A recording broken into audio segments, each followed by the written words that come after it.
Hello everyone, I wanted to go over this week's discussion post as well as some ways that we can improve our peer responses and a good example of one. So for today, or for this week, we'll be looking at a video for this discussion post. As you'll see here in pink, you only need to watch up to 6:55. After that, the video just goes into credits and stuff like that. So just watch up to 6:55. It's a pretty interesting and engaging video. And underneath the video, you'll see that there's two questions for you to respond to.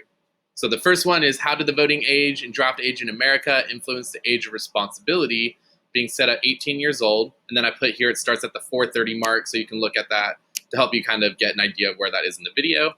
And then, what is the relationship between full citizenship, the right to vote, and the age of responsibility in the United States? So there's two main questions, both of which you will find in the video.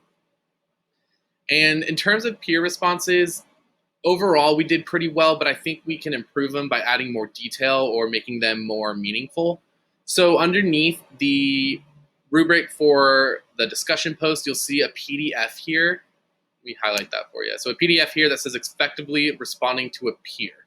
So if you click on that, it'll open up a PDF like this one, and it's going to give you a great outline of what you guys can do to improve your peer responses. So instead of just saying, that's great, I totally agree, or even like saying hi to the person that responded to it or put the initial post or whatever, we want to validate, agree or disagree, or expand.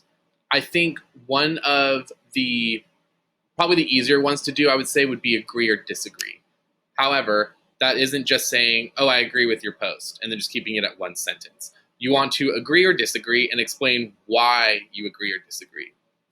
And one student who did a really good job of this last week was Avery Barlow. So if you guys go to last week's discussion post and you read her response to Destin's original post, Avery says, I completely agree with this. I know how easy it is to get swamped when you don't have proper time management.